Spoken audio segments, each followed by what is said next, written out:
अजितदादांनी जरा तो संयम तोडला आणि अजितदादांनी जरा भाजपवर जोरात टीका केली. मी काय फार उत्तर दिलं नाही, लोकलीच त्याला उत्तर दिलं.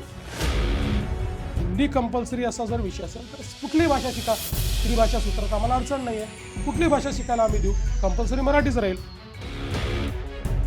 कुठल्याही पक्षाला जर जिवंत राहायचं असेल तर स्थानिक स्वराज्य संस्था या गांभीर्याने घेतल्या पाहिजे. इथेच उद्धवजी चुकले, इथेच काँग्रेसही चुकली की नेत्यांच्या नातेवाईकांना नव्याने तिकीटं द्यायची नाहीत. जे जुने आहेत ते आता ठीक आहे, त्यांना दिल्यात ते कंटिन्यू होऊ शकतात. आमच्या मित्रपक्षाला जिथे सांभाळता येईल आम्ही सांभाळ. राजकारणामध्ये ती रिॲक्शन द्यावीच लागते ना. पूर्वी म्हणजे साधारण 91-92च्या नंतर जेव्हा हे व्यापार विकासाचं ते झालं ना, आर्थिक सुधारणा, तर गुजरातमधून असे खूप साड्यांचे ब्रँड आले. पंकज साडी, पराग साडी, प्रकाश साडी वगैरे वगैरे. आणि एकदम चर्चा सुरू झाली की हे असं काय झालं वगैरे वगैरे. आणि त्याच्यात ज्यांनी कोणी बातमीदारी केली त्याला असं लक्षात आलं की नंतर सगळ्यांच्या साड्यांचा मालक एकच आहे, वेगवेगळ्या ब्रँडनी ते लढवतोय. ते कॉन्टेक्स्ट बरोबर आहे. इथे आता एवढे सगळे ब्रँड लढत आहेत, पण सगळ्याचा शेवटी सर्वगुणम कांचनम सारखा भाजपच लढवतोय, अशा पद्धतीचं झालंय का? नाही, अशी स्थिती नाही आहे. एवढंच आहे की आता काही मैत्रीपूर्ण लढती आहे, काही विरोधकांची लढती आहे, एवढाच त्यातला अंतर आहे. बाकी आम्ही सत्तेतले 3 पक्ष आहोत आणि 3 पक्ष काही महानगरपालिकांमध्ये तिघही एकत्रित आहोत, काही महानगरपालिकांमध्ये तिघही विभक्त आहोत, काही ठिकाणी 2 जण एकत्रित, म्हणजे आम्ही आणि सेना, काही ठिकाणी आम्ही आणि राष्ट्रवादी, काही ठिकाणी ते दोघं एकत्रित आणि आम्ही वेगळे आहोत. असं वेगवेगळे परम्युटेशन कॉम्बिनेशन याच्यामध्ये झालेले आहे.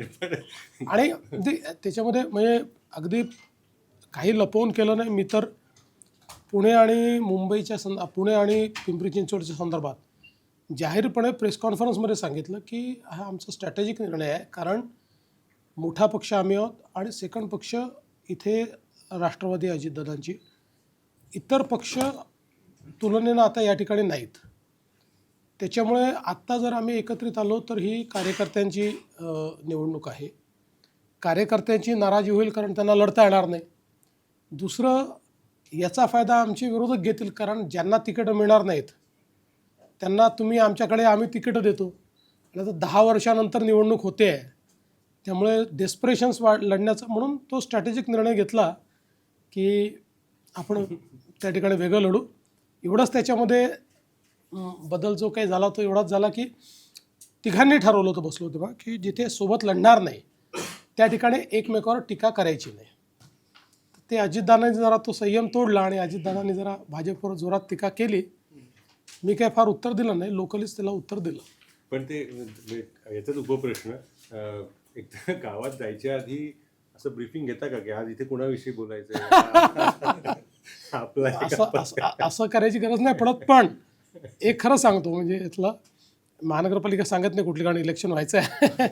एका महानगरपालिकेत मला तिघही सोबत आहे माहितीच नव्हतं, त्यामुळे मी दोघांचंच नाव घेत होतो.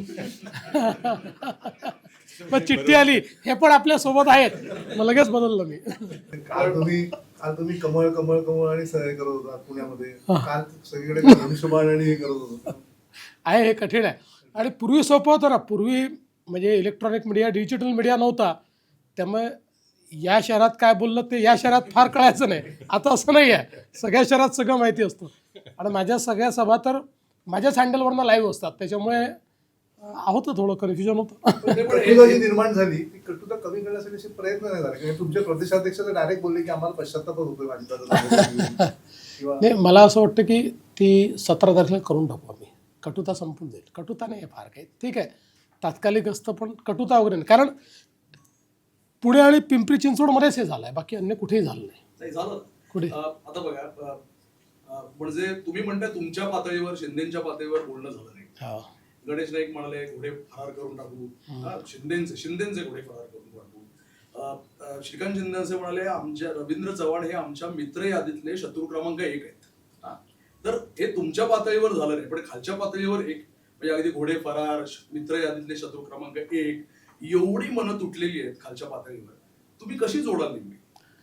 नाही, मनं वगैरे तुटली नाही आहेत. बघा, काही गोष्टींना पास्ट हिस्ट्री आहे, हे तुम्ही लक्षात घ्या. तुम्ही कितीही अलायन्स केला तरी सगळ्या लेवलवर सगळं काही आलबेल होत नाही, कारण जुने संदर्भ असतात, जुने काही रिलेशन्स असतात किंवा काही तुटलेल्या गोष्टी असतात, त्याचं काही ना काही रिफ्लेक्शनही येतं. त्यामुळे याला आपण तेवढ्याच कॉन्टेक्स्टमध्ये बघितलं पाहिजे की काही ना काही त्याचं रिफ्लेक्शन आहे. बाकी मला वाटत नाही की फार काही सिरियस कुठे काही झालं असेल. आणि असलं तरी नंतर घ्यायची सोय आहेच. म्हणजे अंबरनाथ अकोटपुढे झालं त्याच्याबद्दल तुमचं काय म्हणणं? नाही, ते चूक आहे 100%. मी अगदी जाहीर भूमिका त्याच्यात घेतली आहे. अकोटचं खरं टेक्निकल झालं, म्हणजे अकोटमध्ये आम्ही MIMशी नाही केली, आम्ही NCPशी केली, पण NCPने MIMशी केली होती. हे पोस्टपोल अलायन्सचं जे रजिस्ट्रेशन असतं त्यामध्ये टेक्निकली आमचे झाले, लगेच आम्ही तोडले. आणि भारसाकडे खूप सिनियर आमदार होते आमचे, पण त्यांनाही आम्ही नोटीस दिलं आणि सस्पेन्शनचं नोटीस दिलं आहे आम्ही त्यांना, भारसाकडेंना. कारण आमचं म्हणणं असं होतं की त्यांना हे समजायला पाहिजे होतं. दुसरं जे अंबरनाथचं आहे ना, अंबरनाथला काँग्रेसने प्रिएम्प्टिव्ह ॲक्शन घेतली आहे. हे जे निवडून आले आहेत अंबरनाथला, यातले 5-6 लोक तर असे आहेत की ज्यांना, जे आमचेच होते, आम्ही तिकीट दिलं नाही म्हणून तिकडे जाऊन लढले आणि निवडून आले ते. त्यामुळे साहजिक निवडून आल्यानंतर त्यांचा कल हा आमच्याकडेच होता, आमच्याकडे जायचं होतं. जसं काँग्रेसला लक्षात आलं की आम्ही त्यांना घेणार आहोत किंवा त्यांची आमची बोलणी चालली आहे, सो काँग्रेसने ते प्रिएम्प्ट करून त्या ठिकाणी त्यांना एक्सपेल विक्सपेल केलं. आम्ही त्यांना घेतलं आमच्या पक्षामध्ये, उलट आमची सोयच झाली. पुढे राष्ट्रवादीने तुम्हाला काय करून डिच करून तिकडे गेले? हां, ते ठीक आहे, म्हणजे डिच वगैरे नाही. नंतर तुमच्या माहितीकरता सांगतो की माझं आणि शिंदे, कारण मी ही फार भूमिका घेतली. मी आमच्या अध्यक्षांनाही सांगितलं आणि शिंदेसाहेबांनी सांगितलं की हे आपलं जे काही लोकल लेवलची टसल आहे याच्यात नेत्यांनी पडू नये, आणि म्हणून आपण ह्यात एकत्रित राहायला पाहिजे. त्याच्यानंतर मग एक बैठक झाली, त्या बैठकीत तिघांनी एकत्रित राहायचं ठरलं. आता त्यात शब्द त्यांनी ऑलरेडी राष्ट्रवादीला दिला होता उपाध्यक्षाला, म्हणून त्यांनी उपाध्यक्ष तिकडे दिला. पुढच्या काळात तिघे एकत्रित राहू तिथे आम्ही. पण हे जे सगळं मतभेद, आरोप प्रत्यारोप, खुलासे प्रतिखुलासे हे सगळं सुरू आहे, हे नुरा कुस्तीच आहे काही? हे नुरा कुस्ती नाही आहे. बेसिकली आम्ही एका अवघड राजकीय व्यवस्थेत आहोत. कारण 3 पक्ष एकत्रित आहोत, तिन्ही पक्षांचा काही ना काही प्रत्येक ठिकाणी बेस आहे. हे भाजप त्या मनाने पॅन महाराष्ट्र आहे, पण सेक्टोरली शिवसेनेचे काही जिल्हे आहेत की जिथे ते स्ट्रॉंग आहेत, अजितदादांचे काही जिल्हे आहेत जिथे ते स्ट्रॉंग आहेत.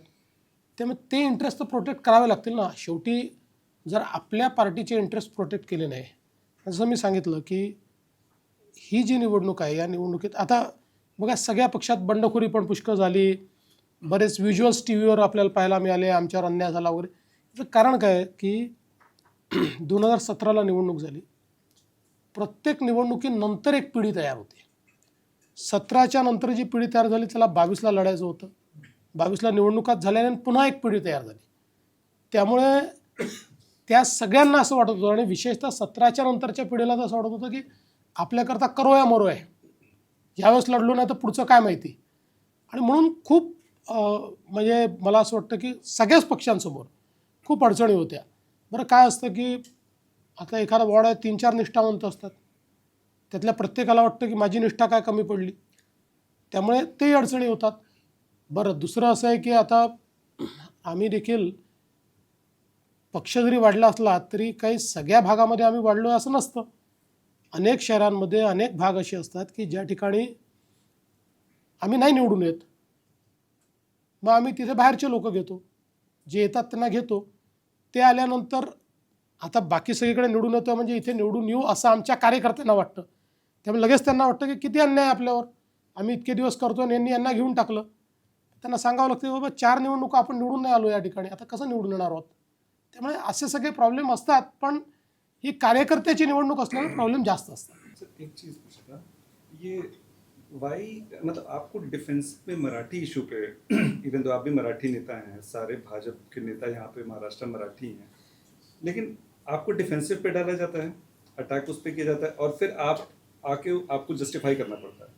मतलब ऐसा क्यों होता है? हालांकि पूरा महाराष्ट्र का आपका नेतृत्व सब मराठी लीडर्स ही, फिर ऐसा मतलब क्यों होता है? नहीं, और ऐसा सिचुएशन कैसे आ गया कि हमेशा आपको डिफेंसिव होना पड़ता है? हम डिफेंसिव बिल्कुल नहीं है। देखिए, हम केवल जवाब देते हैं, क्योंकि अगर जवाब नहीं देंगे तो लोगों को ये लगा कि भाई हम लोगों ने गलती की है। अभी क्या है, चूँकि विकास के मुद्दों पर हमारे साथ उद्धव जी या उनकी पार्टी बहस नहीं कर सकती, क्योंकि हम फिर सवाल पूछते हैं और हम बताते हैं हमने क्या किया है और उनको सवाल पूछते हैं। इसलिए वो, मैंने तो 3 महीने पहले ही विधानसभा में बताया था कि अब चुनाव आ रहे हैं, अब ये चालू हो जाएगा, मराठी की हत्या हो रही है, मुंबई को महाराष्ट्र से तोड़ा जा रहा है, ये सब शुरू हो जाएगा। उन्होंने वो शुरू किया। अब उसके ऊपर जवाब तो देना बनता है, इसलिए हम जवाब देते हैं। मैं आपको एक बार बताता हूँ, एक सीधा आप गणित लगाइए कि महाराष्ट्र में 2014 में और 2024 में हम उद्धव जी के खिलाफ लड़े, बरोबर है। 14 हो, 19 हो या 24 हो, बीजेपी के एमएलए कम नहीं हुए, बाकी सब पार्टी के कम हुए। बीजेपी के उतने एमएलए चुनकर आते। तो इसका मतलब क्या है कि जो यहाँ का मराठी वोटर है उसमें हमारा एक बहुत ही कट्टर वोट बैंक तैयार है, जो हिलता नहीं है, जो इनको लगता है कि भाई हम हिला पाएंगे, लेकिन वो हिलता नहीं है। इसलिए ये मतलब ये दिखाने की जो कोशिश होती है कि भाई मानो यहाँ का सारा मराठी समाज उनके साथ है, इसमें कोई तथ्य नहीं है, लोग हमारे साथ हैं। लेकिन वो परसेप्शन क्रिएट होता है और लगता है नहीं, कि इसका कारण क्या है मैं बताता हूँ। हम नेशनल पार्टी है ना, जो नेशनल पार्टी होती है वो क्षेत्रीय अस्मिता के बारे में जब बात करती है तो उस समय एक्सट्रीम बात नहीं करती कभी। There is no extremism. तो क्षेत्रीय अस्मिता में हम लोगों को एक नॅशनल पर्स्पेक्टिव्ह भी रखना पड़ता है। मग हाच मुद्दा, मग काँग्रेस जशी मराठीच्या मुद्द्यावर बॅकफूटवर जावं लागत होतं, तसंच भाजपलाही मराठीच्या मुद्द्यावर नाही, तेवढं आम्हाला नाही जावं लागत आता बॅकफूट, आम्ही फ्रंट फूटवर आहोत। नाही, मी आता समजा मुख्य मुद्दा जो मराठी आपला हिंदी कंपल्सरीचा जो मुद्दा होता, तर मी परवा कालच्या सभेमध्ये पूर्ण त्याची क्रोनॉलॉजी मांडली। कमिटी उद्धवजींनी तयार केली, कमिटी तयार केली, त्याच्यामध्ये त्यांच्या पक्षाचे उपनेते आहेत आणि भाषा कमिटीत आहेत, आणि त्या कमिटीचा रिपोर्ट त्यांनी कॅबिनेटला स्वीकारलाही आणि नंतर रेटिफाय केला, सही त्यांची आहे। आणि आमचं त्याच्यातला काय हिस्सा आहे, तर त्याच्यानंतर त्याचे जे काही पुढची कारवाई चालली होती, दरम्यान हे सगळं झालं फेब्रुवारीमध्ये, जुलैमध्ये आमचं सरकार आलं। आमचं सरकार आल्यानंतर आम्ही तसंच ते पुढे नेलं आणि त्याचा GR निघाला। मग हे आरडाओरड चालू झाली। आम्ही सांगितलं की ठीक आहे, काय हरकत नाही, आपण समजा हिंदी कंपल्सरी असा जर विषय असेल तर कुठलीही भाषा शिका, त्रिभाषा सूत्रात आम्हाला अडचण नाही आहे, कुठलीही भाषा शिकायला आम्ही देऊ, कंपल्सरी मराठीच राहील। मग मुद्दा काढला की पहिलीपासून नको। आता त्यांचं रिकमेंडेशन जर तुम्ही बघितलं तर इंग्रजी आणि हिंदी दोन्ही पहिलीपासून 12वी पर्यंत कंपल्सरी म्हटलं आहे, जे कॅबिनेटने स्वीकारलं आहे त्यांच्या। आम्ही म्हटलं हरकत नाही, म्हणून आम्ही कमिटी तयार केली की बाबा ठीक आहे, हा काही राजकीय निर्णय असू शकत नाही, तुम्ही सायंटिफिकली बघा की कुठल्या वर्गापासून दिलं पाहिजे, कमिटी रिपोर्ट दिला होता, त्याप्रमाणे करू आम्ही। भाजप या निवडणुकीमध्ये सुद्धा एवढा आक्रमक, प्रत्येक नगरपालिका असेल, महानगरपालिका असेल, ही जिंकायलाच हवी सगळं पणाला लावून, आणि त्याच्यातनं जी एक कटुता निर्माण होते ती का, आणि तुम्ही ज्या पद्धतीने लोकांना आयात करता, मला नावं बडगुजर किंवा नाशिक मधलं वगैरे, हे असं का चित्र निर्माण होतं? नाही, पहिली गोष्ट तर अशी आहे की कुठल्याही पक्षाला जर जिवंत राहायचं असेल तर स्थानिक स्वराज्य संस्था या गांभीर्याने घेतल्या पाहिजेत।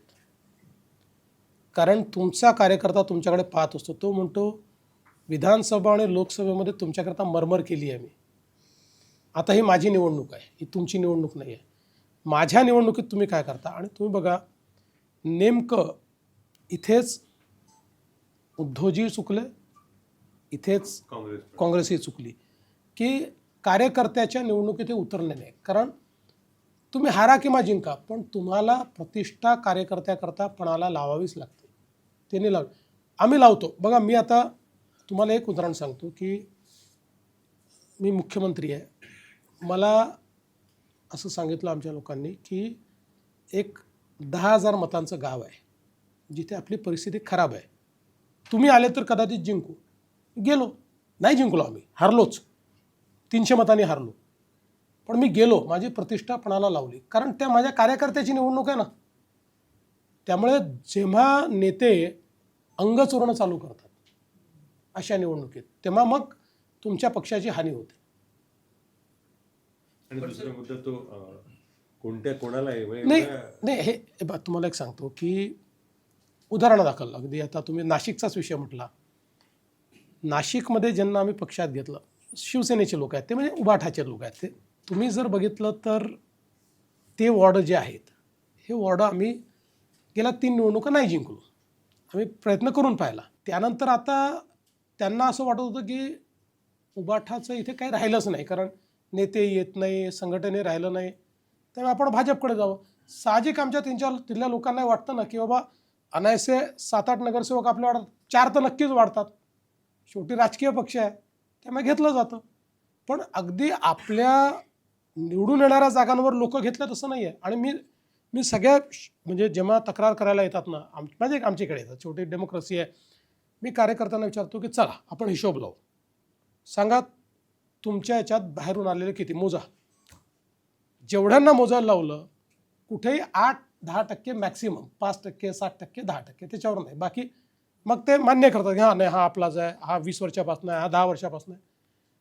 अल्टिमेटली काय आहे की तुम्हाला पक्ष तर वाढवावा लागेलच. मी जो आता म्हटलं की प्रतिष्ठेचा मुद्दा करतो आम्ही, याला दुसरा काउंटर असा आहे की ही लोकल बॉडी इलेक्शन ही सर्वसाधारणपणे लोकल मुद्दे म्हणजे अगदी स्थानिक मुद्दे आहेत त्याच्यावर लढली पाहिजे. पण जेव्हा तुमच्यासारखा मोठा नेता त्याच्यात येतो तेव्हा ती एका वेगळ्या मुद्द्यांवर जाते, म्हणजे ज्या मुद्द्यांचा वास्तविक कदाचित त्या महानगरपालिकेशी संबंध पण नसेल. मग त्याच्यामध्ये कुठल्या धर्माचा मेयर बनणार इथपासून ते मग अजून दुसऱ्या कुठल्या गोष्टींपर्यंत ती जाते.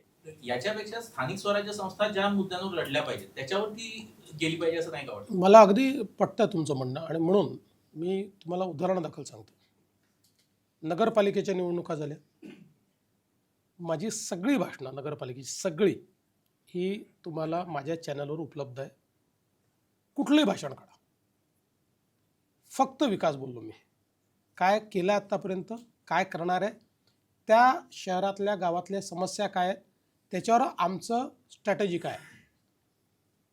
पूर्ण नगरपालिकेच्या निवडणुकीमध्ये मित्रपक्ष तर सोडाच, विरोधकांवरही टीका नाही केली, नावही नाही घेतलं कोणाचं. म्हणजे मी विकासाचे मुद्दे मांडायचो, त्या शहरातले मुद्दे, अशी पूर्ण मी महानगरपालिकेच्या निवडणुकीमध्ये मुंबई बाहेरची माझी सगळी भाषणं काढा, मुंबई बाहेरची कुठल्याही शहरातली, कोणावरही टीका केली नाही, मित्रपक्षांवर तर नाहीच, बाकीच्यांवरही टीका केली नाही.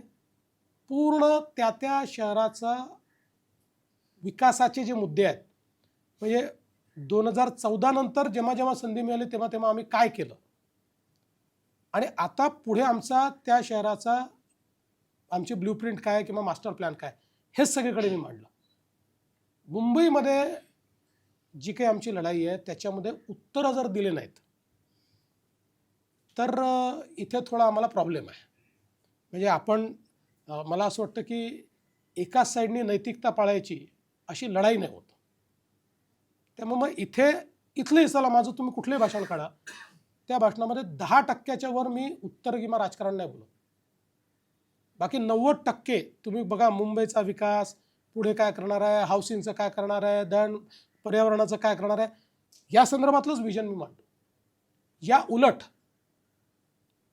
आता मुंबईमध्ये आमचे जे विरोधी आहेत त्यांच्या कुठल्याही भाषणामध्ये कुठल्याही एक मुद्दा, एकच, मी 4 नाही म्हणत, एकच मुद्दा विकासाचा दाखवा, विजन दाखवा की आम्ही हे करणार आहे, हे दाखवा, नाहीच आहे, पॉलिटिकलच बोलतात.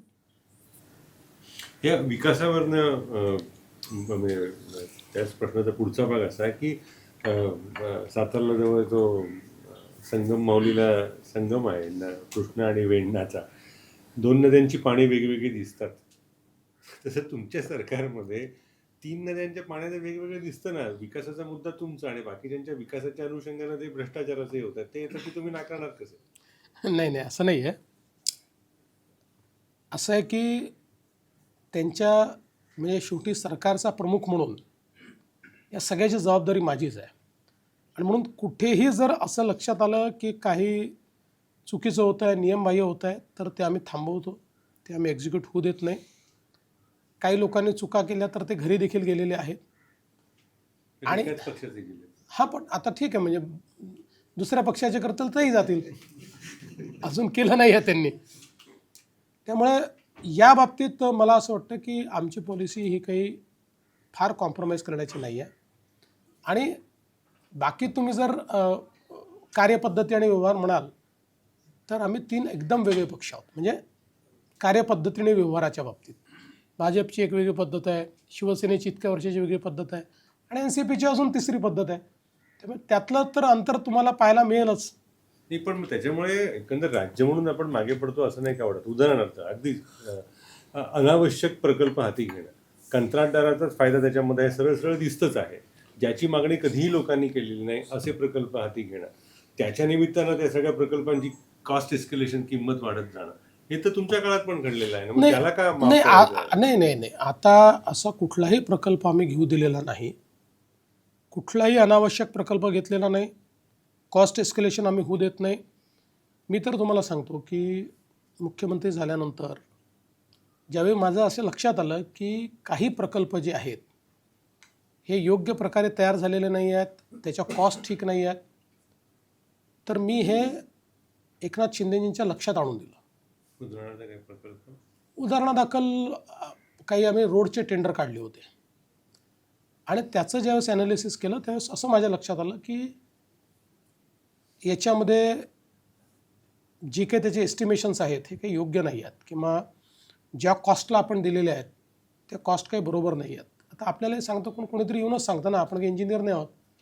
पण मी त्याचं ॲनालिसिस केलं, माझ्या लक्षात आलं. मग त्याच्यानंतर मी ते एकनाथराव शिंदेजींच्या नजरेस आणून दिलं आणि त्यांनी ते मान्य केलं आणि आम्ही ते रद्द केले. म्हणजे मी तुम्हाला एक सांगतो की असे जवळपास 40,000 कोटी रुपयाचे प्रकल्प जे असे वाटले की या ठिकाणी कुठेतरी एस्टिमेशन बरोबर नाही आहे, ते आम्ही रद्द केले. मग त्याच्यावर काही इन्क्वायरी पण केली.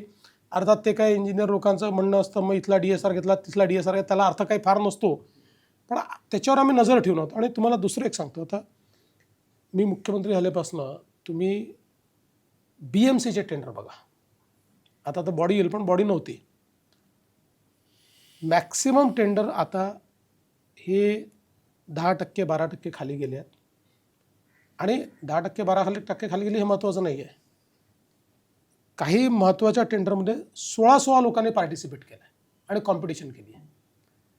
त्यामुळे थोडं जर आपण लक्ष घातलं तर, नाही घातलं तर अर्थात यंत्रणा आहेच हुशार. अजून घालायला हवं असं वाटतं का? कारण मेघा आणि नवयुगला सगळे प्रकल्प जातातच आहे. नाही, आता आपण रद्द केले तर मेघाचीच केली. आपण जी रद्द केली, मेघाची कामं रद्द केली आपण. नुकतेच गणेश नाईक म्हणाले म्हणून मी, किंवा त्या अनुषंगाने पण बोललं जातं, नियोजनकार पण अनेक म्हणतात की UDCPR जो तयार केला गेला मोठ्या प्रमाणावर, त्याला त्यामध्ये FSI दिला गेला, आणि तो नाईकांनी परवा असं सांगितलं की तुमच्या काळात तुम्ही गणपती ठरवला होता, शिंदेनी त्याचा मारुती केला, म्हणजे पूर्ण FSIची गणितं बदलून टाकली. UDCPR मध्ये अनेक क्लॉजेस असे केले की अनेक शहरांमधला FSI ला बंधनच राहिले नाही, आणि ते एवढं झालेलं की पायाभूत सुविधांवर त्या पुढे आक्रसतील की काय अशी परिस्थिती आहे. तर या UDCPRचा नव्याने रिव्ह्यू करावा असं काही तुम्हाला वाटतो का? त्यातले काही लूप होल्स तुम्हाला जाणवतात की जे मागच्या 2.5 वर्षात, म्हणजे तुम्ही नव्हता, मुख्यमंत्री नव्हता त्या काळात झाले? नाही, केलंच पाहिजे रिव्ह्यू, या मताचा मी आहे. म्हणजे नाईक साहेब जे बोलले ते जास्त पॉलिटिकल आहे, पण मी टेक्निकली असं सांगू शकतो की मुळात या UDCPRमध्ये ज्या अडचणी दिसतात त्यात आपण FSI लिबरली दिल्यामुळे TDRच्या भरोशावर आपण जे आरक्षणं अधिग्रहित करू शकत होतो ते मार्केट आपलं थोडं डाऊन झालं. कारण TDR केव्हा घेतील लोक, त्याला रेट असेल तर. आता जर FSIच तुमच्याकडे जास्त उपलब्ध असेल तर जनरेट झालेल्या TDRचा रेट खाली जातो, आणि तो खाली गेला की मग लोक असं म्हणतात की आम्हाला तुम्ही कॅश कम्पेन्सेशन द्या, आम्ही TDRवर तुम्हाला आरक्षणच देणार नाही. तर तो एक मोठा प्रॉब्लेम याच्यामध्ये तयार झाला आहे. दुसरा असा तयार झाला की काही गृहितिकं याच्यातली जी आहेत ती मला असं वाटतं की खूप पेपरवरची आहेत. उदाहरणादाखल आपण असं गृहीत धरून टाकलं आहे तो करताना की छोटं घर ज्याला आपण जो घेतो आहे तो गाडी घेणारच नाही, कार. त्यांनी घेऊ नये हे आपलं मत आहे, पण तो घेणार नाही हे सत्य नाही आहे. कारण आज मुंबईसारख्या ठिकाणी अगदी जो नवीन एखादा चांगल्या नोकरीला लागलेला आहे तो 300, 350, 400 फुटात राहतो आणि तरी गाडी घेऊ शकतो. तो काही अडचण नाही, कारण त्याचं तेवढं इन्कम आहे. तर आपण ते पार्किंगचे नॉर्म्स डायल्यूट करून टाकले. डायल्यूट म्हणजे अशा याच्याकरता, मोठ्या याच्याकरता नाही, त्याच्याकरता. मग 4 घरांमागे एक पार्किंग आणि चौघही त्या ठिकाणी गाडी घेऊन राहिली आहेत. तर हे जे काही त्यातले नॉर्म्स जे बदलले गेले आणि हे आता नाही बदलले, हे शिंदेसाहेब मुख्यमंत्री असताना नाही बदलले, ते आधीच बदलले. हा 19ला मी UDCPR केला होता, पण त्याच्यानंतर तो 20ला त्याच्यामध्ये चेंजेस सगळे आले, तो फायनली नोटिफाय झाला. मी या संदर्भात पुन्हा शिंदेसाहेबांची चर्चा केली, त्यांना त्यातले काही गोष्टी सांगितल्या आणि त्यांनी स्वतःच तो निर्णय घेतला आणि त्यांनी जे आमचे UD1चे जे ACS आहेत त्यांना सांगितलं की या संदर्भातला रिव्ह्यू आपण केला पाहिजे. तर मग काही प्रमाणात UDCPRचा आम्ही रिव्ह्यू करणार. तोच मुद्दा आहे ना. शिंदे साहेबांनी तुम्हाला मुख्यमंत्री झाल्यानंतर अनेक वेळा चर्चा करावी लागते. ते एक्सेल त्यांच्या काळात MMRDA मार्फत मोठ्या दराच्या निविदा दिल्या गेल्या, त्यांच्या मार्फत FSI वाटपामध्ये ओपन स्पेसचे विषय, पार्किंगचे नॉर्म्स चुकतायत आणि ते म्हणजे पार्किंगचे नॉर्म जर चुकल्यावर काय गैरजब होऊ शकतो हे काय आम्ही तुम्हाला सांगायची गरज आहे, तुम्ही त्यातले एक्सपर्ट आहात. तर तुम्हाला अजून किती मुद्द्यांवर शिंदे साहेबांच्या काळातल्या अजून किती प्रकल्पांवर तुम्हाला रिव्ह्यू? नाही, त्याची गरज बघा, 2 गोष्टी आहेत. एक असतं बोनाफाईड, एक असतं मॅलाफाईड. समजा कुठल्या तरी विशिष्ट इंटरेस्टने या गोष्टी केल्या असत्या तर त्यांनी रेजिस्ट केलं असतं. ज्यावेळेस मी त्यांच्या नजरेस आणून दिलं त्यावेळेस त्यांनी लगेच त्याला मान्यताही दिली, कारण खातं त्यांचं आहे, त्यांनी 1 मिनिटात ते बदललं. तुमच्या पुढे काही चालेल त्यांचं? नाही, असं नसतं. शेवटी मंत्री हा मंत्री असतो ना. दुसरं काय आहे की आता हे जे काही पार्किंगचे नॉर्म्स आहेत हे समजा तुम्ही आत्ताचे जे वेगवेगळ्या शहरांनी किंवा इंटरनॅशनली जे नॉर्म्स केले आहेत त्यापेक्षा वेगळे नाही आहेत, पण प्रॅक्टिकल विचार केला नाही. कारण आपण TOD म्हणतो, TODमुळे 4 FSI आपण देतो. आता TODचा कॉन्सेप्ट काय आहे? ट्रान्झिट ओरिएंटेड डेव्हलपमेंट असल्यामुळे स्टेशनच्या जवळ डेन्सिफिकेशन आपल्याला करायचं आहे, जेणेकरून लोकांनी त्या पब्लिक ट्रान्सपोर्टनी किंवा मेट्रोनी प्रवास केला पाहिजे, म्हणून आपण डेन्सिफिकेशन करतो. आता बुकिशली असं सांगितलेलं आहे की जेव्हा तुम्ही TOD करता त्यावेळी लोकांनी पब्लिक ट्रान्सपोर्टच वापरलं पाहिजे, म्हणून त्यांनी गाडी घेऊ नये, म्हणून त्या ठिकाणी पार्किंग कमी ठेवा. आता आपल्या देशात हे काही होऊ शकत नाही, त्यामुळे म्हणजे केलं आहे ते खूप चूक केलं असं नाही. म्हणून मी म्हटलं की त्याला त्यावेळेस जे काही आमचे अधिकारी असतील त्यांनी जे ॲप्लिकेशन ऑफ माइंड म्हणजे आपल्या कॉन्टेक्स्टमध्ये करायला पाहिजे होतं ते केलेलं नाही. पब्लिक ट्रान्सपोर्ट झालं, आम्ही लोकसभा साधारण सगळे टाउन प्लॅनर्सचा आम्ही अपलोड केलं होतं. सगळ्यांचं असं एक मत होतं की मुंबईमध्ये सार्वजनिक वाहतूक व्यवस्था जी BST आहे ती जास्त सक्षम करायला पाहिजे, पण ते सरकारकडनं होत नाही असं प्रत्येकाचं एक ऑब्झर्वेशन आहे. तुमचं काय नाही. आणि दुसरं म्हणजे ते BSTचे रेट्स तुम्ही वाढवले, म्हणजे 6 रुपये होते ते मिनिमम ते 12 रुपये डबल केले, त्याचाही फटका एक मोठा बसलेला. काय पहिले तर BST सक्षम केलीच पाहिजे. याचं कारण काय असतं की एकदा तुम्ही मेट्रो जेव्हा सुरू करता त्यावेळी त्या मेट्रोच्या इंटिग्रेशन करता आणि त्याचं फिडर म्हणून BST म्हणजे तुमची जी लोकल बस असते ती काम करते. त्यामुळे आत्ता समजा मुंबईचा विचार आपण केला तर मुंबईमध्ये 5-6 हजार बसेस आपल्याकडे आहेत. मुंबईसारख्या परदेशातल्या शहरांचा आपण विचार केला, लंडनचा केला, अजून न्यूयॉर्कचा केला, तर त्या रेशोने मुंबईमध्ये 15,000 बसेस पाहिजे. 5,000 नाही, 15,000. पण एकदम 15,000पर्यंत आपण जाऊ शकत नाही, कारण नुसत्या बसेस वाढवून चालत नाहीत, त्याच्याकरता व्यवस्था लागतात, रस्ते लागतात, रूट्स लागतात, म्हणजे नाहीतर ते किऑस तयार होईल. त्यामुळे आता इन फर्स्ट स्टेज म्हणजे आपण असं ठरवलं आहे की ॲज अ फर्स्ट स्टेज आपण 5,000 बसेस उचलणार, म्हणजे मुंबईच्या बेस्टच्या बसेसची संख्या ही 10,000पर्यंत न्यायची. आता त्याच्यामध्ये एकच प्रॉब्लेम आहे की आता तोही बऱ्यापैकी सॉल्व्ह होईल, पण मध्यंतरी जे चायनाचे आपलं चाललं होतं त्याच्यामुळे EVचं प्रोडक्शन एकदम कमी झालं होतं. त्यामुळे जे EV करता ऑलरेडी मागच्या वर्षी आम्ही हे दिलेले आहेत, म्हणजे कॉन्ट्रॅक्ट दिले आहेत, ती म्हणजे ज्यांनी 600 बस द्यायचे होतं ते 60 बस देतात अशी स्थिती आहे. पण आता ते जवळपास it is as good as sold असं आता त्या सगळ्यांचं मत आहे. सो फेजेसमध्ये पुढच्या 2 वर्षामध्ये तरी 2-3 वर्षात हे 10,000वर आपण पोचवलं तर पब्लिक ट्रान्सपोर्ट आपला स्ट्रेंथन होईल. PMO असं एक मानलं जातं आणि ते अनुभव असणारच की अत्यंत सक्षम आहे आणि सगळ्या मंत्र्यांच्या खात्यावरती. तसं CMO मध्ये असायला हवं असं वाटतं का? कारण एकदम 1000 एकर एवढची जमीन दिली जाते, कुठला तरी प्रकल्प वेगळाच काढला जातो. अशा पद्धतीच्या निर्णयासाठी काहीतरी एक नंतर मागे घ्यावाच लागला तुम्हाला सरकारला.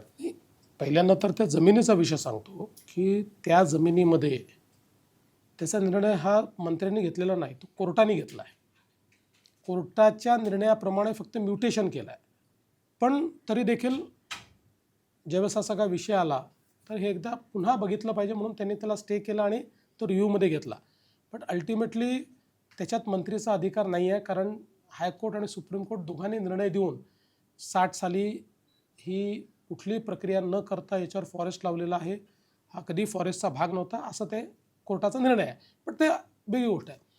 ओव्हरऑल मी तुम्हाला एक सांगतो की कंट्रोल म्हणून नाही, पण माझी पहिलेपासून सवय आणि आताही ती सवय आहे की सगळ्या खात्यांचा रिव्ह्यू मी घेतो, ऑल रेग्युलर रिव्ह्यू घेतो.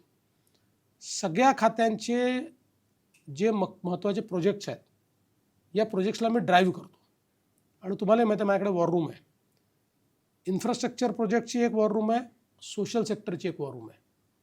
या दोन्ही प्रोजेक्ट्स दोन्ही सेक्टरमध्ये कुठल्याही खात्याचे जे महत्त्वाचे फ्लॅगशिप प्रोजेक्ट्स आहेत किंवा इन्फ्रास्ट्रक्चर प्रोजेक्ट्स आहेत हे त्या वॉर रूममध्ये आम्ही ट्रॅक करतो आणि त्याची फलनिष्पत्ती आपण ठरवल्याप्रमाणे होते आहे की नाही, त्याच्यामध्ये काय प्रॉब्लेम्स आहेत हे मी त्या ठिकाणी करत असतो. आता जसं उदाहरण द्यायचं झालं तर पहिला 100 दिवसाचा कार्यक्रम, मग 150 दिवसाचा कार्यक्रम.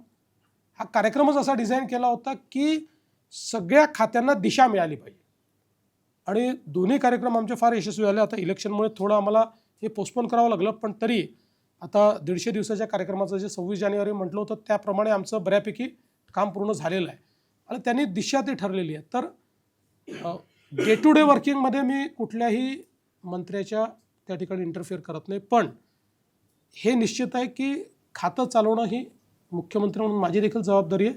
त्यामुळे त्याचा रिव्ह्यू मी करतो. Brief break with different question. I want to take you back to 1955-56 song. "ऐ दिल मुश्किल जीना यहाँ." So मुंबईत तेव्हा पण हाच प्रॉब्लेम होता, पण ते CRDचं गाणं आहे मला वाटतं आणि त्याच्यात एक सर्वायवलचा प्रश्न होता त्या व्यक्तीचं, त्यावेळेस काम करणाऱ्या व्यक्तीचं. आताची जी मुंबई 70 इयर्स नंतर आजही मुंबईकर म्हणून त्यांचे प्रॉब्लेम्स ते तर आहेच, एम्प्लॉयमेंट आहे, इन्फ्रास्ट्रक्चर वगैरे वगैरे आपण केलं, पण आता problems have multiplied in different ways. Like आता ब्रिथिंगचा प्रॉब्लेम झाला, एअर पॉल्युशनपासनं क्लीन वॉटरपासनं सगळे हे बेसिक प्रॉब्लेम्स. त्याच्याबद्दल एक कॉमेंट पाहिजे आपल्याकडे. आणि सेकंड पॉईंट इज की डिस्पाईट रिजनल श्रिल व्हॉइसेस 1960 पासून आपण जर मुंबईचं बघितलं, शिवसेना अनडिवायडेड शिवसेना होती आणि खूप म्हणजे टोकाची भूमिका घ्यायची, anti south Indian, anti Marathi वगैरे वगैरे. तरी cosmopolitan character of Mumbai has sustain. I mean it has defeated all those voices and all those agendas basically. पण pan Indian party like BJP जेव्हा येते आणि जेव्हा you launch a campaign like I love Mahadev versus I love Mohammad, म्हणजे I am not saying you have launched, but हा जो एक narrative set होतो, तर do you think the cosmopolitan character of Mumbai is being dented in this election? पहिल्या प्रश्नाचं उत्तर देतो की पर्यावरण हा आत्ताच्या घडीला सगळ्यात महत्त्वाचा प्रश्न आहे. मुंबईकरता, पुण्याकरता, नागपूरकरता, सगळ्या महानगरांकरता. आणि मला असं वाटतं की पूर्वी महानगरपालिकाचं असेसमेंट आपण रस्ते किती केले, गटारी किती केल्या, लाईट किती लावले.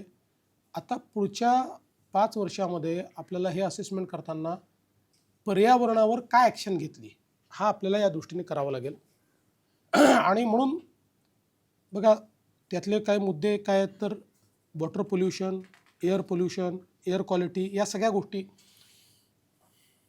आपल्याकडे समजा मुंबईचा विचार केला तर मुंबईमध्ये आपण सगळं आपलं सिवेज अनट्रीटेड, मुंबई जी एशियातली सर्वात श्रीमंत महानगरपालिका वगैरे आपण म्हणतो, त्याचं सिवेज हे इंग्रजांनी तयार केलेल्या सेटलिंग टँकमधनं सेटल होऊन अनट्रीटेड हे समुद्रात जायचं. म्हणजे सगळं सिवेज वॉटरच हे समुद्रात जायचं. या संदर्भात मी प्रयत्न चालू केले. मग पहिल्यांदा लक्षात आलं की डिस्चार्ज स्टँडर्ड्स नाहीत, CRZमध्ये ते बांधता येत नाही. जवळपास 2 वर्ष लढून सगळ्या त्याच्या नवीन नॉर्म्स तयार केले. देशभराकरता झाले ते, म्हणजे बाकी राज्यांमध्ये नव्हते ते, देशभराकरता तयार झाले. ते कुठे बांधता येतील, कसे बांधता येतील, त्याच्या टेक्नॉलॉजीज आणल्या आणि फायनली आता ते काम चाललेलं आहे. सो होपफुली पुढच्या वर्षीपर्यंत मॅक्झिमम डिलिव्हर होतील, पुढच्या वर्षी शेवटापर्यंत. आज जे हजारो MLD सिवेज वॉटर जे आपल्या समुद्रात चाललेलं आहे किंवा समुद्रात जाताना ते नदीत जातं आपल्या किंवा नाल्यांमध्ये जातं, त्यापैकी 70%, 30% अजूनही आपण त्यातनं कव्हर करत नाही आहोत. तर 30%ला एक आपल्याला वेगळा इंटरसेप्शन्स ते करावे लागणार आहेत. म्हणजे उदाहरणादाखल काही आपल्या ज्या जुन्या नद्या आहेत त्याच्या किनाऱ्यावर जे बसलेले लोक आहेत ते डायरेक्ट त्यांचं सगळं त्या पाण्यामध्ये जात आहे. सो त्याला वेगळा इंटरसेप्शन करावं लागेल. ते नुसते या सिवेजनी होणार नाही ट्रीटमेंटनी, पण हे आता आपण करतो आहोत.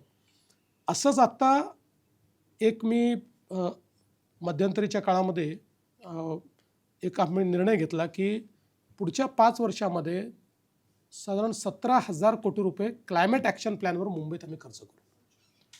आणि आपले जे टाटा सन्सचे N. चंद्रशेखरन आहेत, यांना मी विनंती केली होती की तुम्ही साधारणपणे एक ओव्हरआर्चिंग अशा पद्धतीनं सर्क्युलर इकॉनॉमीची पॉलिसी तयार करून द्या. त्यांनी ते तयार करून दिले. फार चांगली पॉलिसी आहे, ज्याच्यामध्ये सॉलिड वेस्टचं काय करणार, वेस्टचे वेगवेगळे प्रकार आहेत त्याचं काय करणार, लिक्विड वेस्टमध्ये वेगवेगळ्या लिक्विड वेस्ट जे आहेत त्याचं काय करणार, एअर क्वालिटी चांगली ठेवण्याकरता वाहनांचं जे प्रदूषण आहे ते कमी करायला काय करणार, असं एक कम्प्लीट ओव्हरआर्चिंग अशा पद्धतीनं आपण एक त्या ठिकाणी तयार केली आहे. ती आपण लागू करणार आहे. सेम आपण पिंपरी चिंचवडमध्ये जवळपास एक 35 इंटरव्हेन्शन्स तिथे प्लॅन केलेले आहेत. आणि अपेक्षा अशी आहे की 35 इंटरव्हेन्शनमुळे आत्ताचे जे तिथले इमिशन लेवल्स आहेत त्यात 25% आपण इमिशन लेवल्स खाली आणू शकू. सेम आता पुण्यामध्ये देखील आपण त्याचा प्लॅन केलेला आहे. जवळपास 250 कोटी रुपयाचा तो सगळा प्लॅन आहे, म्हणजे पुढच्या वर्षीचा. दरवर्षी त्याला सस्टेन पद्धतीने. तर आता मला असं वाटतं की शासन म्हणून जेवढे मोठी शहरं आहेत या मोठ्या शहरांना क्लायमेट ॲक्शन प्लॅन करायला लावणं आणि त्या क्लायमेट ॲक्शन प्लॅन करता तरतूद करणं हे आता कंपल्सरी करतो आम्ही. आणि दुसरा आणि बा हे आय लो महादेव वगैरे हे काही भाजपचे कॅम्पेन नाही आहेत. कुठल्या एका व्यक्तीच्या कॅम्पेनला हे रिॲक्शन आहे. कोणीतरी हे म्हटलं तर त्याने ते म्हणायचं. आणि मी तुम्हाला सांगतो की अशा कितीही रिॲक्शनरी गोष्टी झाल्यात तरी मुंबई हे नेहमी कॉस्मोपॉलिटनच राहिलेलं आहे. इथे गोष्टी केव्हा येतात जेव्हा काही विचार किंवा काही कार्यपद्धती किंवा काही ॲक्शन्स या एक्स्ट्रीम होतात तेव्हाच त्याच्या रिॲक्शन येतात. बाकी साधारणपणे मी मुंबईकर बघितलेले आहेत आपल्या कामाशी काम ठेवणारे लोक आहेत. पण तुमच्या पक्षाचे मुंबईचे अध्यक्ष त्यांची काही विधानं वादग्रस्त नव्हती का? मग सिडनी गिरगाव चौपाटीवर घडेल किंवा अल्पसंख्याक व्यक्ती महापौरपदी येईल. मुंबईचा पहिला महापौर अल्पसंख्याक आहे. नाही, त्यांनी जी विधानं दिली ना ती रिॲक्शन होती, ॲक्शन नव्हती. ती रिॲक्शन होती. कोणीतरी काही म्हटलं की त्याला ती रिॲक्शन आहे. तर राजकारणामध्ये ती रिॲक्शन द्यावीच लागते ना. पण तुमच्या पक्षातल्या लोकांना पण जरा काही सांगायला हवं असं वाटतं का? उदाहरणार्थ बदलापूरचं प्रकरण ते काय अडलं नसतं ना भाजपने? नाही, काहीच अडलं नसतं. अगदी चुकीचंच आहे ते. म्हणजे एवढंच आहे त्याच्यामध्ये तो जो व्यक्ती आहे म्हणजे ते जे पोर्ट्रे झालं की तो लैंगिक त्याचा काय संबंध नाही, नाही. ते बरोबर आहे, शाळेची त्याच्यावर एकूण जो काही सेक्शन लागलेला आहे त्याच्यामध्ये 3 महिन्याची सजा आहे. 3 महिन्यापेक्षा म्हणजे झाली सजा तरी 3 महिन्याची सजा. पण स्टील पब्लिक परसेप्शनचा विचार करून अशा गोष्टी टाळल्याच पाहिजे. Mr. Fadnavis, you said that in your campaign speeches you have only spoken about development of the cities and the state per se. So, in your political vision, would you be happy, even though it is not possible with the kind of demography that we have, would you be happy with a Muslim mayor in Bombay? होऊ शकत नाही ना अशा नाही. It can't happen. नाही असं आहे. एकच तुम्हाला सांगतो. नाही मी तुम्हाला एकच सांगतो. मेयर माझ्या पक्षाचा होणार आहे किंवा शिवसेनेचा होणार आहे. आमच्या दोघांजवळ असा मेयर नाही की जो मुस्लिम आहे. कॅन्डिडेट्स नाही आमच्याकडे, दोघांकडे नाही आहे. त्यामुळे जे होणार नाही त्याच्यावर कशाला बोलू. एक तुम्ही विकासाचं म्हटलं की विकास आणि identity I will be only happy if mayor is from my alliance. That's all. विकास आणि आयडेंटिटी पॉलिटिक्समध्ये आम्ही विकासाचंच बाजू घेत जातो, त्याच्यावरती आम्ही बोलतो, हे तुमचं म्हणणं आहे. पण विकासाचं एक बाय प्रॉडक्ट असं आहे ना की जे आता पोल्युशनवरती आपण बोललेलो आहोत, इथे विकासाचं किंवा विकास प्रकल्पांचं जे काय टर्न अराउंड टाईम आहे ना, विशेषतः मुंबईमध्ये, ती इतकं स्लो आणि इतकं रेंगाळलेलं आहे, तर ते कुठेही ती सवयच लागलेली नाही आहे. तर अशी सवय बदलण्यासाठी तुम्ही काय नाही बदललीच पाहिजे. तुम्ही मध्यंतरी बघितलं असेल, असं आहे आपण आता मागच्या काळात केलेले जे प्रकल्प आहेत ते तुलनेने फास्ट झाले आहेत. बट इंटरनॅशनल नॉर्म्सप्रमाणे ते फास्ट नाही आहेत. म्हणजे तुलनेनं याच्यापूर्वी समजा आपण 11 किलोमीटर मेट्रोला 15 वर्ष लावली होती, आता आपण 7-8 वर्षात 200 किलोमीटरपर्यंत पोहोचतो आहे. सो तुलनेने फास्टच केलं आपण. बट स्टील एक मेट्रो प्रोजेक्ट हातात घेतल्यानंतर 3.5 ते 4 वर्षात तो डिलिव्हर झाला पाहिजे. ते अजून आपल्याकडे होत नाही आहे. आणि म्हणून मी आता मध्यंतरी तुम्ही बघितलं असेल, मी सगळ्यांना बसून सगळ्यांच्या टाईमलाईन सेट केल्या आणि सगळ्यांना सांगितलं की 7-7 वर्ष चालणारे प्रोजेक्ट चालणार नाही. प्रोजेक्टचं डिझाईन चेंज करा. त्याच्यात आधी जे काही तुमच्या अडचणी आहेत त्या पहिले दूर करा प्रोजेक्ट सुरू करण्याच्या आधी. म्हणजे आता उदाहरणादाखल आपण कोस्टल रोड जो करतो आहे, म्हणजे आपल्या वर्सोवापासनं दहिसर आणि दहिसर टू भाईंदर, आता या कोस्टल रोडमध्ये आपल्याला सुप्रीम कोर्टातनं सगळ्या परवानग्या, कारण त्याच्यातले जे काही एन्व्हायरमेंटल परवानग्या आहेत ते सुप्रीम कोर्टाने आपल्या डोमेनमध्ये ठेवले आहेत. आता नॉर्मल केसमध्ये आपण अशा गोष्टीमध्ये 4 वर्ष परवानग्यांना लावतो. मी स्वतः सुप्रीम कोर्टमध्ये पाठपुरावा करून सगळे त्यांचे जे काही नॉर्म्स आहेत त्याप्रमाणे स्टडी करून 6 महिन्यामध्ये सगळ्या परवानग्या मिळवल्या. आता एकही परवानगी बाकी नाही. आणि आता ॲक्च्युअल टनेल बोरिंग मशीन आतमध्ये जाते आहे. सो आता हा आम्ही म्हणजे त्याच्यामध्ये हा बदल आम्ही केलेलाच आहे की आता परवानग्या फास्ट घ्यायच्या, परवानग्या आधी घ्यायच्या आणि स्पीड वाढवायची. सुप्रीम कोर्टाची काय विषय भाजपला विरोध करायचा. कोळीवाडे आणि गावठाणांसाठी आपण आता अजूनपर्यंत धोरण आणतोय असं म्हणतोय, पण अजूनपर्यंत आलं नाही. जेव्हा 2019 मध्ये DP आला तेव्हाही कोळीवाडे आणि गावठाणांसाठी स्वतंत्र DCR आणला जाईल. नाही अजूनपर्यंत काहीच झालं नाही, तो तयार केला, पण प्रॉब्लेम आहे भरपूर वाद आहेत त्यात. कोळीवाड्यांचं एकूण आत्ताचं स्वरूप आपण बघितलं तर त्या ठिकाणी मार्जिन्स सोडणं कठीण आहे. आपल्या DPच्या नॉर्म्सप्रमाणे काही ना काही मार्जिन्स शिवाय आपल्याला DCR करता येत नाही, कारण किती आपण विचार केला तरी फायर नॉर्म्सच्या दृष्टीने आपल्याला काही गोष्टी कराव्या लागतात, म्हणून त्यांचा काही विरोध आहे. आता 3-4 बैठका त्या संदर्भात झाल्या आहेत. पहिल्यांदा तर त्यांचं डिमार्केशनच नव्हतं कोळीवाड्यांचं. सो आम्ही डिमार्केशन त्यांचं केलं कोळीवाड्यांचं. ते एक मेजर काम होतं, ते जवळपास पूर्ण झालं. आता डिमार्केशन थोडेसेच राहिले, 2-3 राहिले आहेत, बाकी पूर्ण झालेलं आहे. आता DCRच्या संदर्भात त्यांच्यासोबत काही बैठका झाल्या, पण त्यांचे भरपूर ऑब्जेक्शन्स आहेत. सो अल्टिमेटली आपण जेव्हा हे म्हणतो की हे मूळ निवासी आहेत किंवा हे भूमिपुत्र आहेत, तर आपण त्यांना विश्वासात न घेता DCR नाही बनवू शकत. तो DCR त्यांना विश्वासात घेऊनच बनवावा लागेल. मुंबई शहराची लोकसंख्या प्रचंड प्रमाणात वाढत चालली आहे. शहरांमध्ये मेजर हॉस्पिटल्स होती. उपनगरांची लोकसंख्या 97 लाख झालेली आहे. आणि आज महापालिका प्रशासन किंवा आयुक्त हे सातत्याने सांगतात की उपनगरांमधली जी मोठी हॉस्पिटल्स उभी राहिलेली आहे की आम्ही PPP करू. PPP मध्ये कॉमन मॅनला, गरीब माणसाला उपचार मिळू शकत नाही. ते वास्तव आहे, 7 ते दाखवून दिलेलं आहे. तर तुम्ही वचननाम्यात वगैरे काय म्हटलंय मला कल्पना नाही त्याची, पण तुमची भूमिका आहे संदर्भामध्ये. आता मुंबई महानगरपालिकेचं बजेटही चांगलं आहे, 3,500-4,000 कोटी फक्त हेल्थवरती आहे.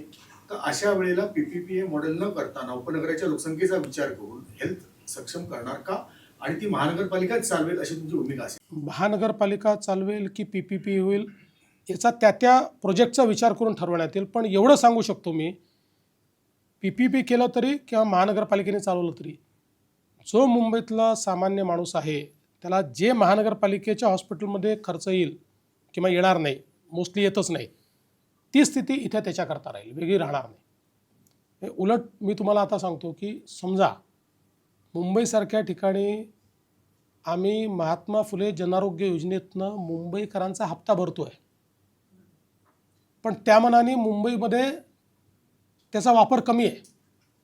उलट जर महानगरपालिकेशी नीट टायअप आम्ही केला तर दोघांचाही पैसा त्या ठिकाणी वाचेल आणि 100% आपण लोकांना प्रायव्हेट हॉस्पिटलमध्येही फ्री ट्रीटमेंट देऊ शकू. ती का दिली जाते सगळ्यांना माहिती आहे ना, काय का होत नाही ते माहिती आहे ना. कारण नाही, बाकी ठिकाणी होतं आहे ना. मुंबईसारख्या ठिकाणी काय आहे की थोडंसे म्हणजे महापालिकेचे हॉस्पिटल्स हे जास्त असल्यामुळे आमचं क्लॅश होतं ना. म्हणजे आमची सरकारची योजना आणि महापालिकेचं हॉस्पिटल मोफतच देत आहे, त्यामुळे लोक जर तिथे गेले तर आमच्या योजनेचा फायदा, म्हणजे आम्ही प्रीमियम भरतो आहे पण त्याचा फायदा होत नाही आहे.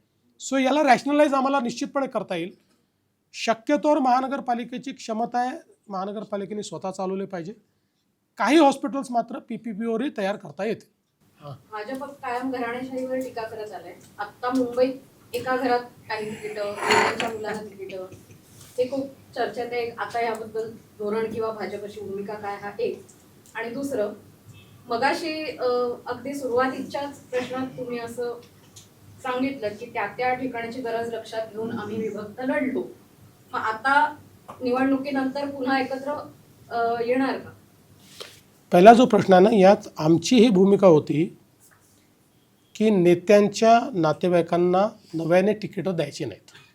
जे जुने आहेत ते आता ठीक आहे, त्यांना दिल्यात ते कंटिन्यू होऊ शकतात, नव्याने द्यायचे नाहीत. याच्यामध्ये 2च ब्रिज झाले आमचे. एक झालं आमचं जळगावमध्ये, आणि त्याचं कारण असं होतं की आमचे जे तिथले आमदार आहेत त्या आमदारांनी पुराचा फॉर्म भरला होता आणि अजून एक फॉर्म भरला होता, एक कार्यकर्त्याचा फॉर्म होता तिथे. आणि जेव्हा आमचा म्हणजे त्या स्क्रुटिनीमध्ये तो फॉर्म कटला, पोराचा फॉर्म त्याचा राहिला, आणि जेव्हा आमचा नियम आला तेव्हा आमच्याकडे दुसरं कोणीच नव्हतं, त्यामुळे मग त्याला आम्हाला अलाउ करावं लागलं. दुसरं आमचं जे ब्रीज झालं ते मुंबईमध्ये झालं. त्याच्यामध्ये प्रामाणिकपणे सांगतो की ज्या आपल्या त्या डॉक्टर शिवलकर ज्यांना आम्ही इथनंच तिकीट दिलेलं आहे, आम्हाला हे माहिती नव्हतं की त्या यांच्या भगिनी आहेत. म्हणजे इंडिपेंडंटली आमच्यासमोर ते नाव आलं आणि सगळ्यांनी हे चांगलं नाव आहे, यांचं नाव चांगलं आहे, सगळं असं करून ते अप्रूव्ह केलं. आणि अल्टिमेटली नंतर हे लक्षात आलं की त्या आमच्या नार्वेकरांच्या भगिनी आहेत. याच्या व्यतिरिक्त खूप आमदारांना आपली पोरं लढवायची होती, कोणाची आम्ही लढवू दिली नाही. नाशिकला नाही, पुण्याला नाही, दिलेली सगळ्यांची तिकीट आम्ही कापून टाकली.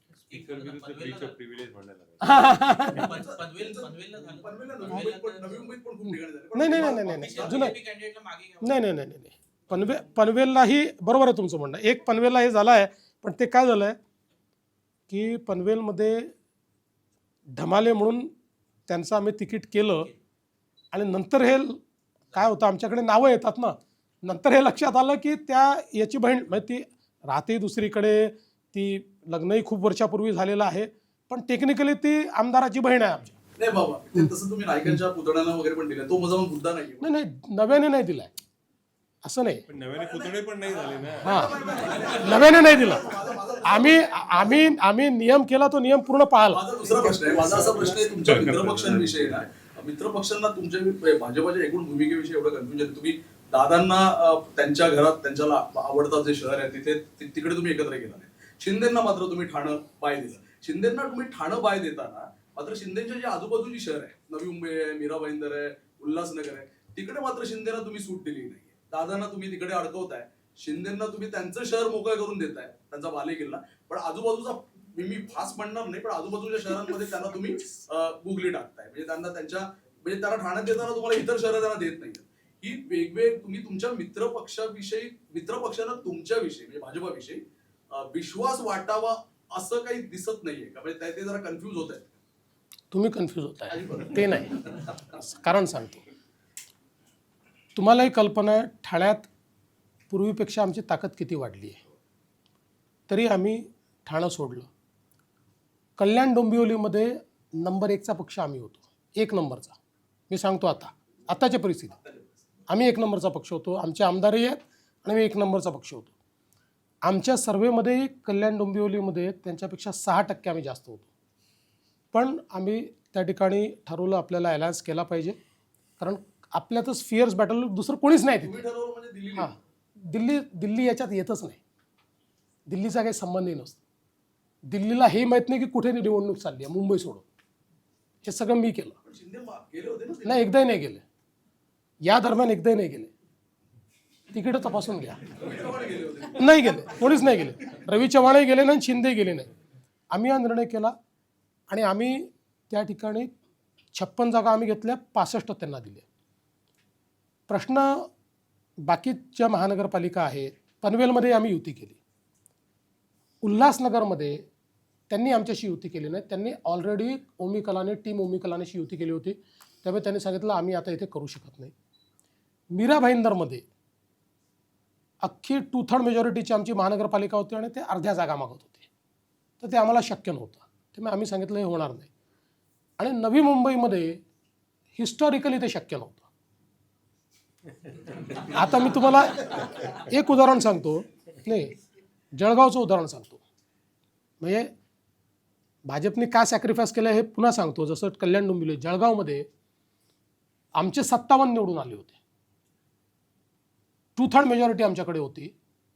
पण आमचा आग्रह होता की अलायन्स करा, आणि आमच्या तिथल्या लोकांनी अलायन्स केलं. त्याचा परिणाम काय झाला, ज्याचे 57 नगरसेवक होते तो 47 जागा लढवतो. 47 पैकी 42 म्हणून आम्ही, मेजॉरिटी तशी येईल आमची. पण ज्याच्या 57 जागा होत्या त्यांनी 47, असं होतं का खरे. त्यामुळे आमच्या मित्रपक्षाला जिथे सांभाळता येईल आम्ही सांभाळलं. झेडपीला पण सांभाळणार प्रयत्न करून. अच्छा, दोन मुंबईत दोन जागा आहे ती मुद्दे. शिवसेनेच्या आणि तुमचा BJP च्या. विषय हा अदानीच्या शिवाय पूर्ण होऊ शकत नाही. तुमचं सरकार सरसकटपणे फक्त अदानींसाठी काम करतं असा एकंदर आरोप आहे. त्याविषयी काही नाही, स्पष्टीकरण? कालच त्याचं मी स्पष्टीकरण दिलं आणि मी विशेषतः धारावीचं सांगितलं. धारावीमध्ये अडाणी कधीही नव्हते सुरुवातीला. धारावीचं सगळं करून त्याचं टेंडर हे मी स्वतः दिलं होतं, LOI मी स्वतः दिली होती आणि फायनान्शियल टायप पण केला होता. सगळं झालं होतं. त्यानंतर उद्धवजीचं सरकार आलं आणि उद्धवजीच्या सरकारने ते टेंडर रद्द केलं. ते अजूनही कोर्टात केस चालली आहे. आता ठीक आहे, त्याला काही अर्थ होत नाही, चालली आहे ती. आता जर तुम्हाला अडाणी चालत नव्हते तर तुम्ही का कॅन्सल केलं दिलेलं टेंडर. आणि त्याच्यानंतर तुम्ही बघा ना, जे टेंडर झालं आहे, जे अडाणींना मिळालं आहे, त्याचे सगळे नॉर्म्स त्यांच्या काळातच तयार झाले आहेत. त्यांच्या कॅबिनेटने तयार केलं आहे. माझ्या कॅबिनेटने त्यात जे बदल केले ते एवढेच केले की त्यांनी जो काही TDR जनरेट होणार आहे, या TDRचं कॅपिंगच केलं नव्हतं. त्यामुळे झालं असं असतं की पूर्ण मोनोपोली TDRची तयार झाली असती. आणि दुसरं त्याच्यामध्ये आम्ही अजून एक बदल केला. म्हणजे एक पहिला कॅपिंग केलं आणि जो काही आपला सर्कल रेट आहे त्याच्या 90% जास्त कधीच किंमत TDRची होऊ शकणार नाही, असा एक नियम आम्ही केला. आणि दुसरं आम्ही हा नियम केला की हा TDR जेव्हा मार्केटमध्ये येईल तर तो TDR एक्सचेंजमध्ये जाईल, त्याचं ऑनलाईनच ट्रेडिंग करता येईल. त्यामुळे आता त्याचं जे काही ट्रेडिंग होणार आहे ते महानगरपालिकेच्या अखत्यारीत आणलं. हे 2 आम्ही बदल केले. त्याच्यानंतर टेंडर केलं, 3 टेंडर आले. त्यातला हायेस्ट बिडर किंवा जे काही नॉर्म्स होते ते यांचे होते. बाकी दोन्ही चांगल्या कंपन्या होत्या, अडाणी होत्या, अडाणींनी घेतलं. आता मी असं म्हणू शकतो, मी आरोप लावू शकतो की उद्धव ठाकरेंना अडाणींना ते द्यायचं होतं म्हणून उद्धव ठाकरेंनी दिलेलं टेंडर रद्द केलं आणि अडाणींना सूट होतील असे नॉर्म्स तयार केले, असं मी म्हणू शकतो. प्रश्नच नाही. शेवटचा मुद्दा विल्सन जिमखान हा विल्सन जिमखानचा तो मुद्दाच आहे. त्याच्याबरोबर तुमच्या ज्या मंत्र्यांचा दक्षिण मुंबईतला मतदारसंघ आहे तिकडे चर्नी रोड स्टेशनचा जो टिसबर ब्रिज आहे तो करण्यासाठी त्यांना आंदोलन करावं लागलं मंत्र्यांना, तरी पण तो अजून झालेला नाही, त्याची पायरी पण चढलेली नाही. त्याच वेळी त्यांच्याच मतदारसंघातला एक मोठा भूखंड जो विल्सन जिमखान्याचा होता तो 2024 मध्ये जैन समाजाला देऊन टाकला. तर हे दोन्ही विरोधाभास कसं होतं? एक ब्रिज तुम्हाला करता येत नाहीये पण भूखंड तुम्ही गपचूप देऊन टाकता. बरं तिकडे सगळे मुनी वगैरे यायला सुरुवात झाली. तो खेळाचा आहे ना, क्रीडांगण म्हणून आहे तिकडे, क्रीडा प्रकारच व्हायला पाहिजे. पण आता तिकडे सगळे मुनी वगैरे येऊन बसायला लागले, सिक्युरिटी यायला लागली, बाउन्सर ठेवतात तिकडे. आणि जनरली अशा ज्या भूखंडांवरती ठराविक वेळेला सामान्य लोकांना प्रवेश द्यायला पाहिजे ते होत नाहीये. म्हणजे तो तुम्ही भूखंड त्या समाजात ठेवून टाकलाय की एक दोन गोष्टी सांगतो यातल्या. हे का होतं आणि हे का होत नाही, कारण हे बांधावं लागतं, ते कागदावर द्यावं लागतं. बांधायला वेळ लागतो, कागदावर द्यायला सोपं असतं. आता हे जे काही दिलं ते विल्सन कॉलेजचं, म्हणजे विल्सन कॉलेजचा नव्हता, तो त्या संस्थेला दिला होता. कॉलेजचा काही संबंध नव्हता. त्यांची लिस्ट संपली. ती संपल्यानंतर ते दुसऱ्याला दिला, तो जैन समाजाला दिला. आता जैन समाजाला तिथे अजून साधूबिधू येऊ शकत नाही, कारण त्यांचं पजेशन आत्ता झालं आहे. पजेशनच नव्हतं. नाही 4 दिवसापूर्वी पजेशन त्यांना मिळालं, 4 दिवसापूर्वी. आणि पजेशन त्यांना देत असताना, बरं याच्यापूर्वी तिथे कुठले खेळ होत होते? नाही मी सांगतो ऐका, कारण मी पूर्ण त्याचं जस्ट कॅबिनेटने तो निर्णय घेतला ना, ते पूर्ण वाचलं. तो ज्या पर्पज करता दिला होता त्या पर्पजचा कुठलाही वापर तिथे होत नव्हता. म्हणूनच आम्ही तो परत घेतल्यावर ते कोर्टात गेले तरी कोर्टाने त्यांना हे दिलं नाही. मी तुम्हाला एवढं आश्वस्त करू शकतो, ज्या पर्पज करता यांना दिला आहे जैन समाजाला, त्याच पर्पज करता तो वापरला जाईल. नाही वापरला गेला तर आम्ही परत चला.